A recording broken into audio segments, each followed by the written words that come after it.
This is Reality with Partiality. And today we have in studio my friend online, Mario Lara. Now we are meeting in a way still online, but face to face. That's More right. than a decade ago, spanning the Barrow and now Briceño administrations, I met you, my brother, Mario Lara, in this same cyberspace. You were sitting in front of the class of Belizeans who live both at home and abroad. Um, Belizeans consume with our Belizean affairs. With your skill set, you know, being a prolific writer, researcher, and a person of integrity, you managed to build and you grew to this day, right?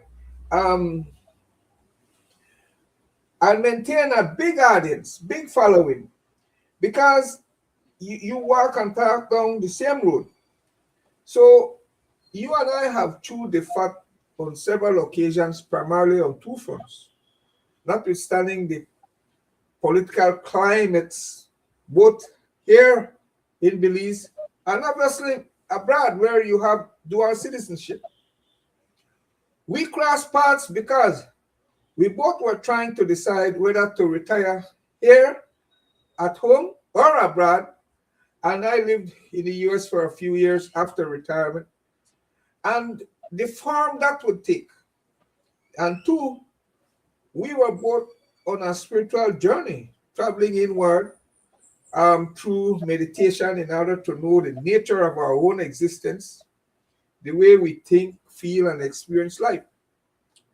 Um, Whoever goes on such a journey must confront the world, you know, world renowned Sadhguru. So you and I spoke about him, the guru, Indian guru, who has millions of followers. Now, in discovering who I am per se, notwithstanding, I have competencies in four specific areas. One, I established the climate change desk at Belize Foreign Affairs before the creation of such a Ministry of Foreign Affairs and Sustainable Development, climate change and sustainable development. Two, I wrote a book recommending that we go to the ICJ, given Belize has an ironclad case. Three, I have fallen on my head and been a church pastor before. Even my children were born, which is more than 40 years spanning. And quite a while back though, since I retired from the clergy. However, it was not until I journeyed inward that I finally found my niche, my brother Mario, which is being I am today a life transformation coach in the context of humanity's holistic well-being and spirituality. Now, you, Mario, in my view, you are a master, an intellectual who has served in the military, been a US government official, but obviously, like me, right? For you, there is no place like home here in Belize. Mhm. The question is, have you found your niche? That one specific thing in that narrow lane, in that field where you are unbeatable and indispensable. You are here to tell us exactly that.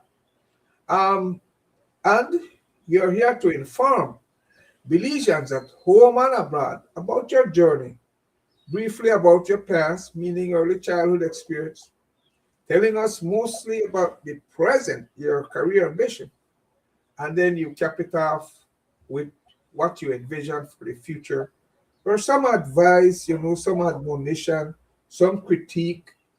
But my colleague, Mr. Mario Lara, please go ahead and take the microphone. Yes, good morning, Percy. If it's okay, I call you Percy. I know we've Yes, been it's okay. chatting back Yes. and forth over the years, like you mentioned. Thank you for that introduction and thank you for inviting me.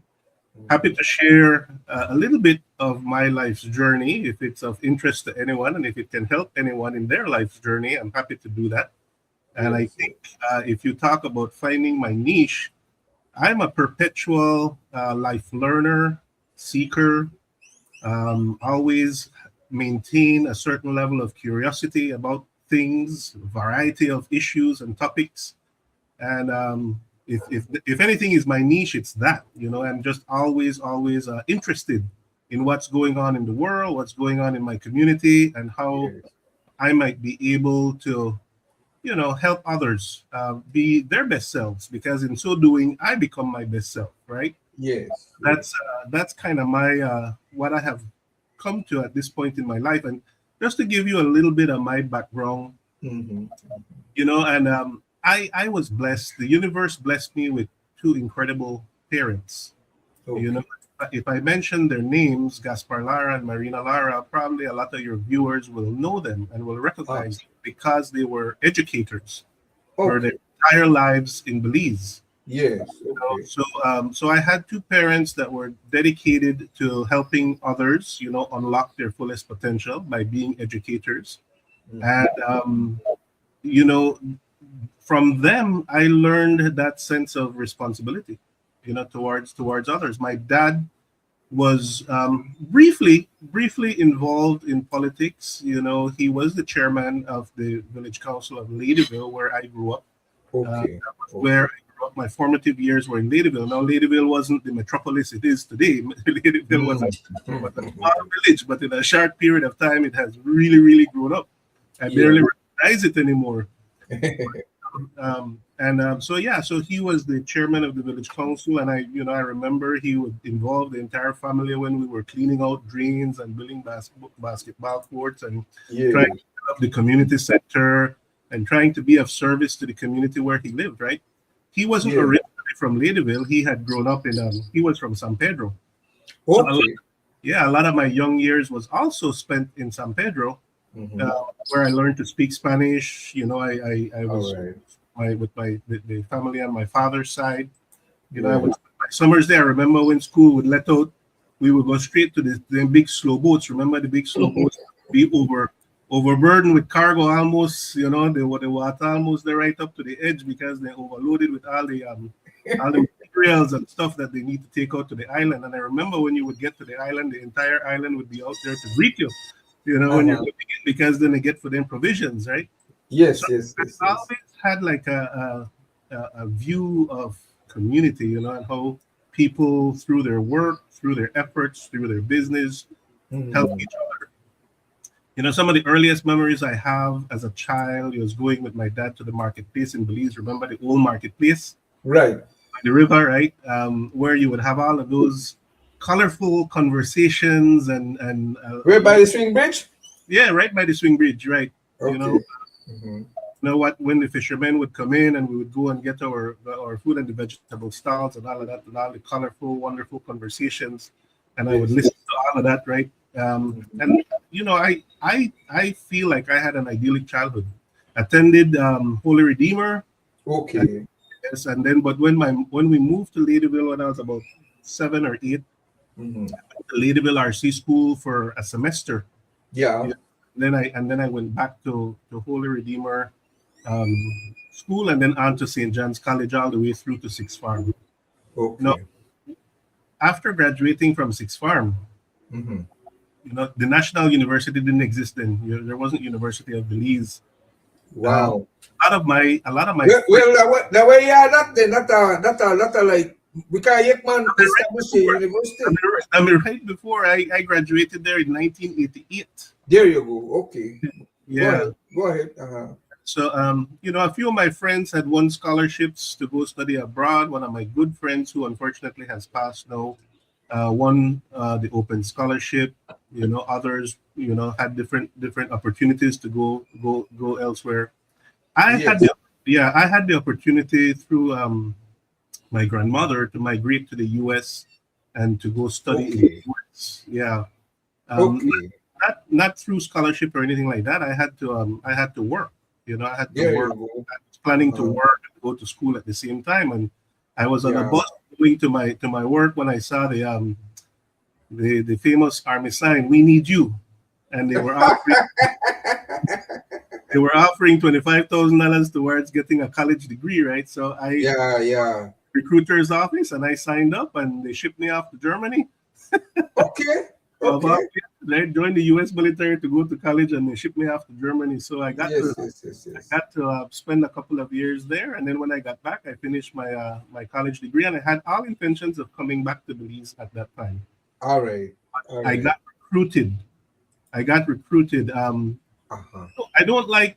I don't want to say this to be braggadocious or anything like that, but I Uh-huh. graduated as valedictorian when I graduated. So the at that time the economy was doing really well in the U.S. and Yes, yes, graduating the yes. top of my class from college meant that Yes. I got a lot of interest No, yes, from corporations, right? And yes, you yes, know, yes. one of them made me a good offer, and I decided to stay for a little bit because I had some loans that I had to pay off. Mm-hmm. And then life unfolds, right? Yeah, yeah, yeah. It happened. Yes, I found the love of my life. I got married. I had Oh, responsibility. oh, okay. And so I ended up staying in the U.S. for longer than I anticipated. Became Yes, became a citizen, like you said. So I have dual citizenship, yes. and then served again. I always had this. A lot of my family are either teachers, nurses, are people who have served their communities, right? So I Mm-hmm. kind of had that in me. I would say Yes, I did corporate America for a while, and yes. I found that it did not quite fit with my who I am. That cutthroat, having to do sales and close deals and and Uh-huh. and just be very, very, very ultra competitive. Yes, In the yes. corporate world, nothing's wrong with it. I have a healthy respect for business people and entrepreneurs Mm-hmm. who are the engines of the economy and growth. But it didn't quite, it wasn't quite me. There I you go. am Mm-hmm. more service oriented. I like to collaborate with folks, and I like to do things that I think will benefit the community at large, right? So Yes. I left corporate America and I started working in, uh, in government in the U.S., right? And I Wait a minute now. In other words, there's more money to be made in corporate America, but yes, you went to the yeah. U.S. government to work. Okay, go ahead. That's, I mean, there are pros and cons. I would Mhm, say while you can make more money in corporate for sure, mhm, mhm. there's a certain like I said, there's a certain organizational culture that I gravitated towards Got you, in government. got you, got you. Doing community stakeholder engagements and trying to Yes. listen to the voices of the community and trying to deliver a service that Mm-hmm, that mm-hmm. people need, but it's a public benefit. So people aren't necessarily paying. Well, they're paying through their taxes, right? But Right. it's a profit-driven enterprise, right? I want to, I want to, I want to, I want to pinch your brain there because I too worked with the U.S. government here in Belize, starting Mhm. with the first U.S. Ambassador Barnaby. And when I compare the standard, it's second to none. The U.S. government standard was second to none. There was regulation for everything Mhm. compared to then corporate Belize, right? I mean, you could get away. There are gray areas. There's this. There's that. Yeah. So I kind of I get what you're saying, that you're a guy who really you like transparency, accountability. So integrity is important to you. Is that it? Well, yes. That to me is one of the main driving forces in my life. Is that I like to sleep, as my dad would say, with both eyes closed. Okay. Okay. Okay. I know. When I'm lying in my deathbed, I want to feel good about my transition. Oh, Saying, you know what, I didn't cross anybody. I didn't do anything, yes, that yes, yes, was yes, yes, yes. inappropriate. Didn't Okay. take advantage. Mhm. That's just. that's just some. I guess St. John's College, I was raised, like I said, Catholic. Maybe Okay, there's a okay. little bit of that still lingering. I don't practice that faith anymore because I don't subscribe to organized religion, so to speak. But I do Yes, have a sense of spirituality about me and a sense of responsibility towards others. And I don't want to. Yes, integrity is important to me, and making sure that I don't take advantage of a situation but or but but no, you and I met at that crossroad of spirituality. That's one of the two areas I remember us really meeting and even having sidebar, conversations in the margins of what we were discussing in social media. We talked to each other about spirituality. You want to tell us a little bit about where you are with that, your spirituality? yeah, it's interesting, right? Because I was raised deeply in the Catholic faith. Holy Redeemer, St. John's College, Loyola Marymount University, Okay, graduated from the Jesuit tradition. okay. But I think the Jesuit tradition is always encouraging you to question, to search, to ask, to challenge Yes, authority, so to yes. speak, Mhm, you know, mhm. and and so I've always had like this curiosity. I've studied other traditions. I've read. Right.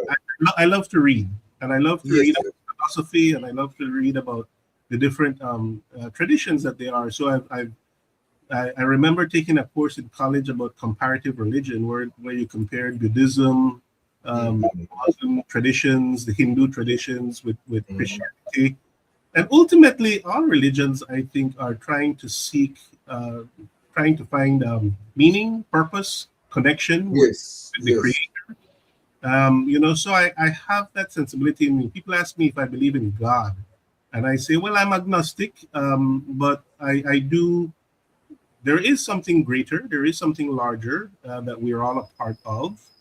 And I feel connected to it. And I Mhm. started that inward journey you know, uh, Okay. and as part of that search, as part of that natural curiosity, looking for ways that humans are able to connect with this calling. I think we all feel it. We all feel that we're part of a universe that is larger than Yes, just us, right? And there are different traditions out there as to how to connect with that and how to be a part of that and how to feel that. yes, And I talked to you. I mentioned to you about Sadhguru, and yes, I, I yes.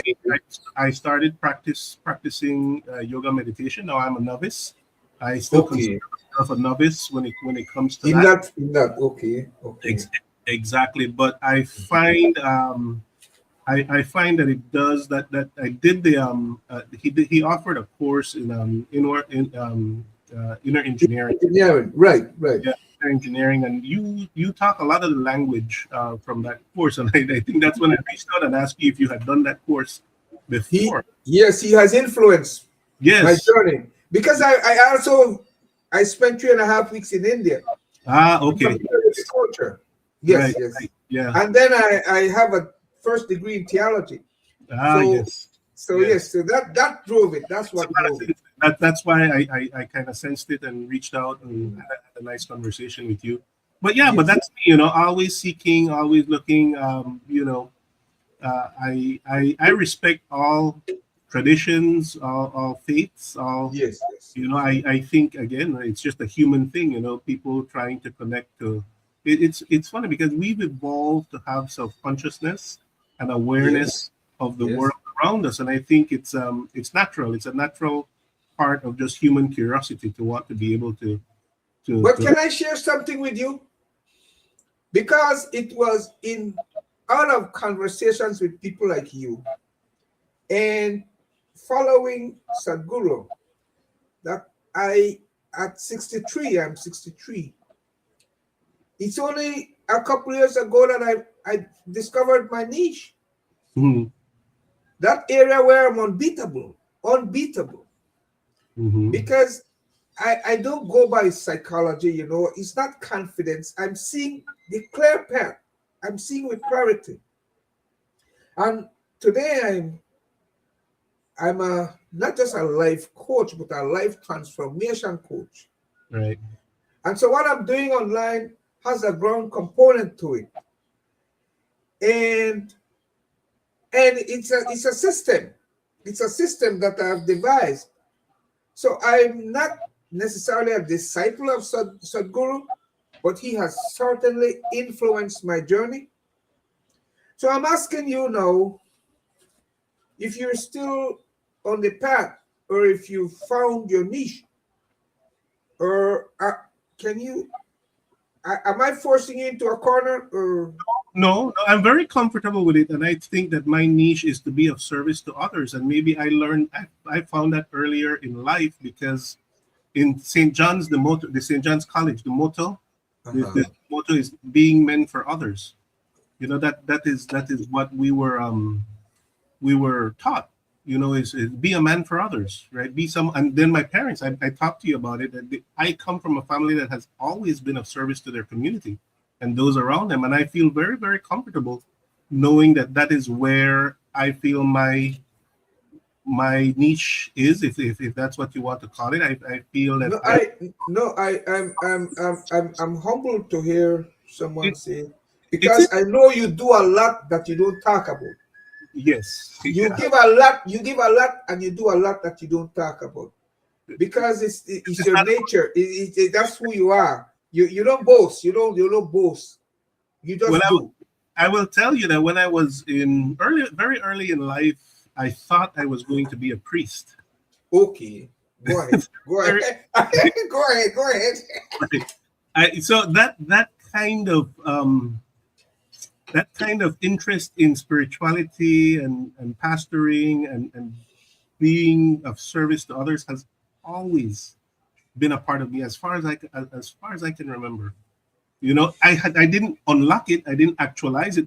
Well, remember they teach you in high school or wherever the Maslow's hierarchy of needs, right? You have Yes, yes, you yes, have to yes, take yes. care of your basic needs first. You know, Yes, first I yes, have to yes, yes. educate myself. I have to figure out what works for me, how I put Yes, food yes, on the yes. table, how I want to build my house, how I want to have Yes, my food. yes. So That's right. at first, you had to live. I felt like I had to be a little bit selfish earlier in my life, or Uh-huh.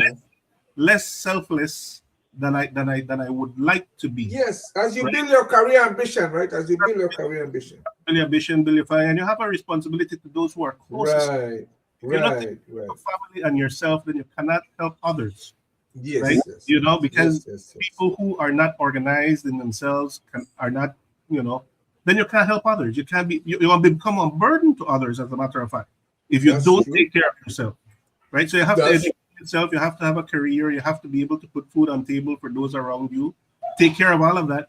And then hopefully you become self-actualized and you're able to help. And that's my next chapter in my life, is to try to fully unlock that, right? And to give back as fine, much as I can from what I've gained over the fine, years. fine. But you know what? You know what? I'm seeing far more.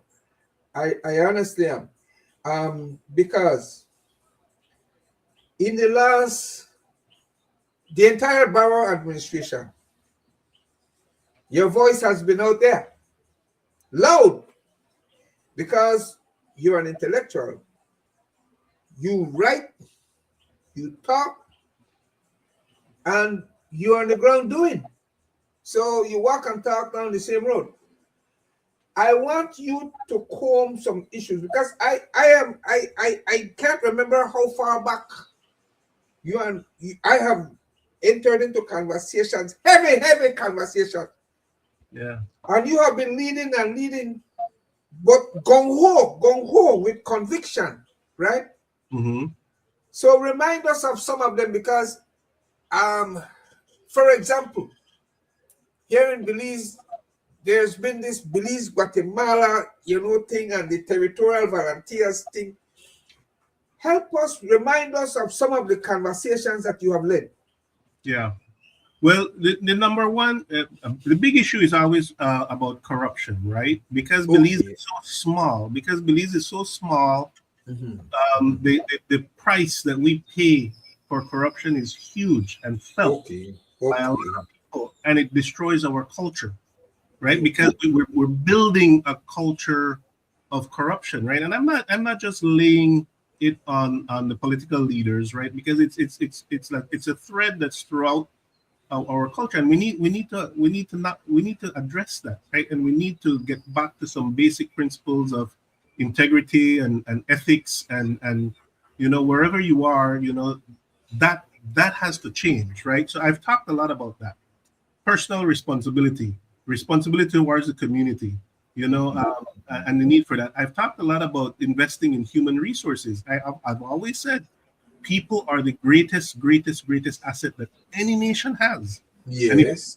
and if you don't invest in your people, that's a recipe for failure, right? So Yes. our Yes. education system, our entire system of governance has to try to Mhm. unlock the potential of each and every individual, right? That has always been Okay. something that's very, very important to me, that we need to make sure that we're not wasting our resources, or picking and choosing winners and losers, right? Based on Uh-huh. predictions and based on who know who and this and that. It should be a meritocracy. It should be, we should encourage people to work hard, and that they should benefit from the fruits of their labor and their efforts, right? I believe in that Mhm. kind of setup. So I've talked about that. I talked about the ICJ because I thought it was a misallocation of resources. Yes, the paper Okay. would be nice. Yes, we have an ironclad case. But if we're not doing the things that we need to be doing as a nation, such as patrolling our borders and stopping the encroachments and the harvesting of our resources, a paper win will just be a paper win, because we still will have to do those things anyway. I get the argument. I get the argument that okay, but the paper win will give away some confidence with it. But look at the world today, Percy. Do you think Mhm. cares about world laws based on how the laws are meaningless Okay. in Okay. a sense, right? So you're going your Yes. Yes.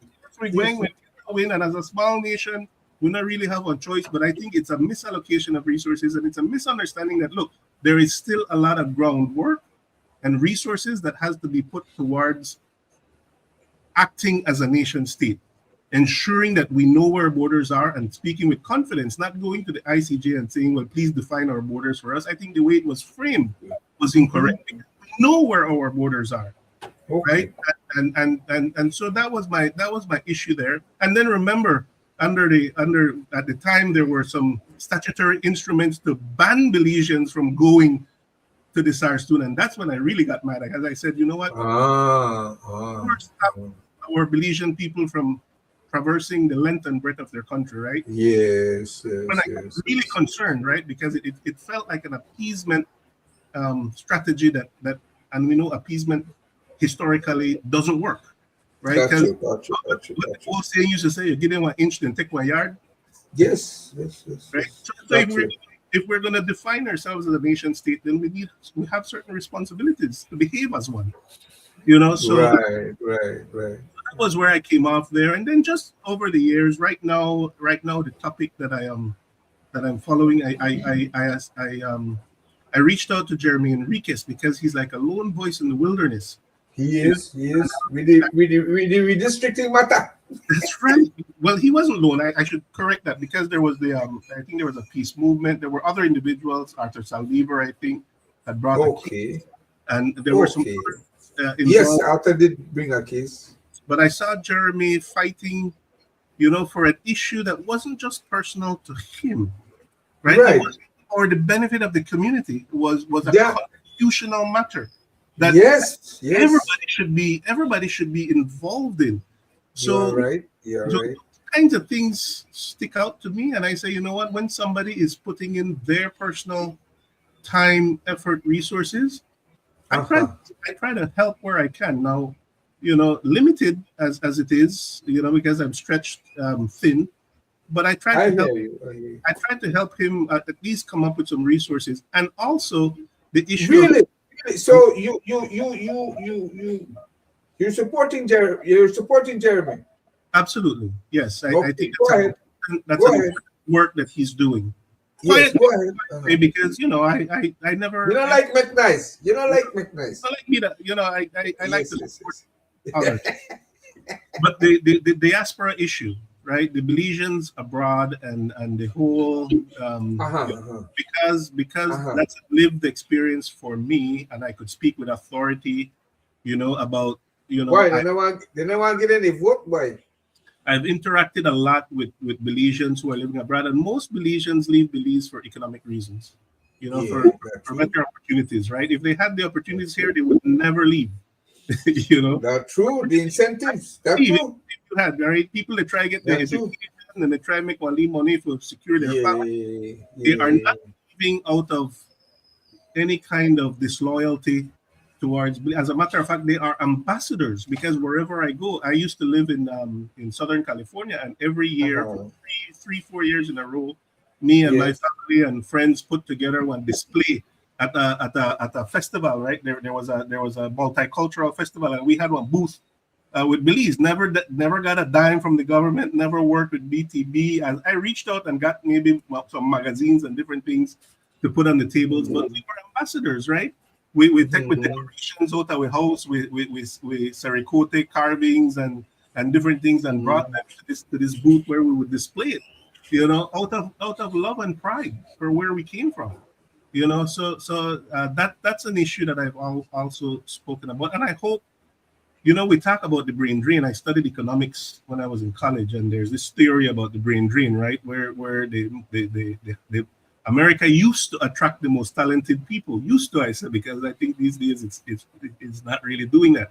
But we do see that, right? We're still seeing it today, where we send off our students with one scholarship to Taiwan or to Europe or to everywhere else, and then we end up losing them because they come home and they don't have the opportunities that those advanced economies offer them, and that leads to the theory of brain drain. But I think there's a reverse theory where the knowledge, experience, exposure that they gain also benefits the country, because there's a knowledge exchange that occurs while Belizeans are abroad, right? And that knowledge exchange it's not just about remittances that obviously help the economy, but it's about knowledge. And then a lot of them can come back, like I did, like many Belizeans have done, like you did. You said you lived a few years abroad and gained some Yes, experience. yes. You brought Sure. you brought that back with you. So I'm Mm-hmm. a big proponent of that. I encourage more Belizeans who are living abroad to consider retiring to Belize and bringing their skills, knowledge, and retirement income to Belize, right? Because Belize has a lot to offer, and they have a lot to offer, and I think it would be win-win. Um, Remind me of her name. She's been on the show. The Toucan View. Yes, Aria Lightfoot. I met her kind of online, talking about some of the same issues, and we've established a very good friendship. Because again, she, like me, is a Belizean living abroad, but with her heart, clearly oriented towards Belize and You know wanting. they're coming in a couple of weeks, right? They'll be here. Are Yes, you yes, aware? I'm aware of the Diaspora Summit, and I will be The annual, right? Annual. I will be on a panel to have a conversation. So you'll be there. So you'll be there. Um. Well, you see, they're active, and you are part of it. You still are. So I'm saying, what I asked Aria. And they're negotiating with the government and working specifically through the Ministry of Diaspora now Affairs, which Mhm. is Ministry of Tourism. What is your take? Where are we in our relationship with the diaspora as a country, and where do we need to go? I think it has gotten better in the last couple of years. I think clearly the voices are being heard. There's still a lot Uh-huh. more.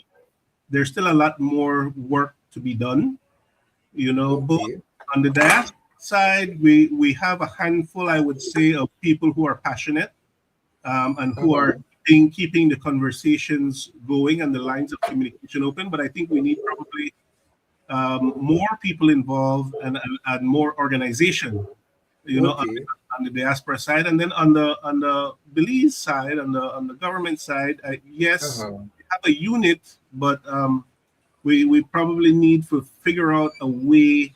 to harness the talents, the skills, the capabilities, the potential, converting the potential to to Uh-huh.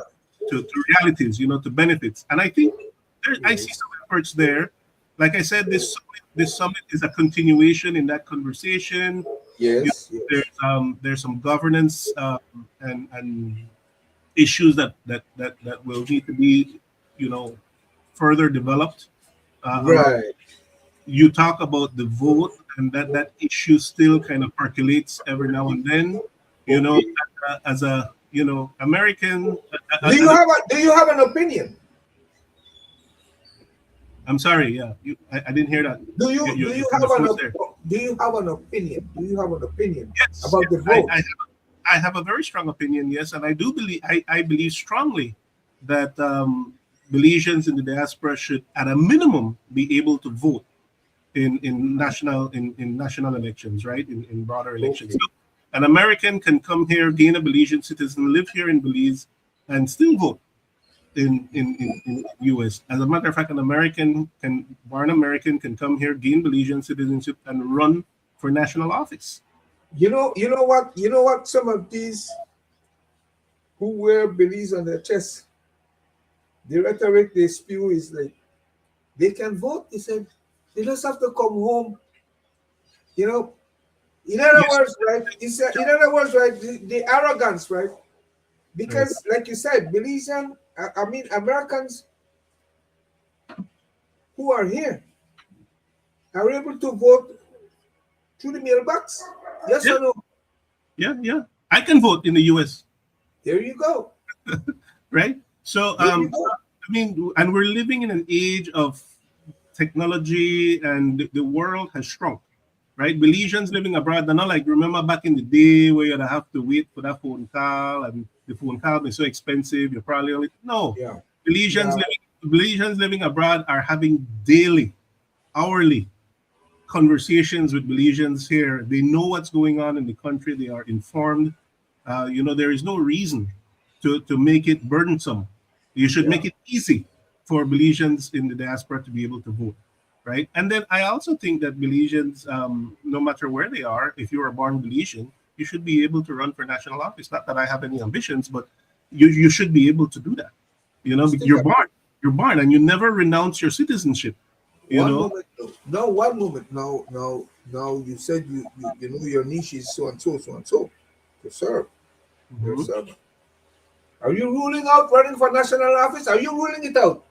Yes. Number one, I Um, could. Number one, I'm already 56 years old. I don't think I have the youthful energy to be able to do that. And I think the older people, should make way for younger people. I think that game, and then the game needs to change, right? One of your guests that uh-huh. who I listened to said it Okay. was the brother from down south that said he not play that political game, right? Because he like after the first term, I think I don't think I would even make it in the game, because I can't promise nobody nothing in exchange for them, because I believe in serving the larger community. Right? I don't believe in our pave your street if you vote for me. No, right? Our pave the street in our rational manner, because that's what we're supposed to do. Okay. I don't want Okay. to get to you when I get to And you. and your parting shot is what? Your parting shot. In the vein of what you are doing, I do believe that people should be lifelong learners, should always try to become their best selves in service to their community. It's Mhm. not just about yourself, it's about how you can be of benefit to others. And I wish the reason why I agreed to come on your platform, right? Because I would love to reach as many as people as I can with that positive message, right?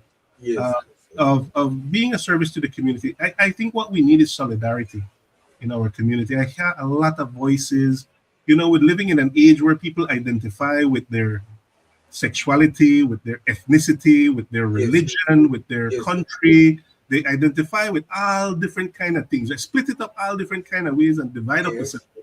And I think that's a recipe for failure. We're all in this together. We need to be of service to each other. no matter where you come from, no matter who you believe in, what you believe, how you look, what color skin you have, what ethnic group you belong to, we're all in this together. And Yes. just Yes. try to be decent human beings towards each other and try to uplift each other. And if we could do that, we will Wow. be the most wonderful country on this planet. Wow. You know what? You know what? You're speaking like a good governor general. You know I'm messing with you. You know I have to mess with you. My Yeah. brother Lara, it's been my pleasure. Thanks for coming on the show from the deepest part of my heart. And And so, let's do it again sometime, okay? sure, and hopefully in person. Yes, in person. All All right. right. Have a good. I see you out there. I see you out there in the west. You're deep in the woods and you're doing things. But yes, like you said, in person, we'll get together, chew the fat, and so on. Have a Right. good one, my brother. You too. Take care. Enjoy the rest of your day. You too.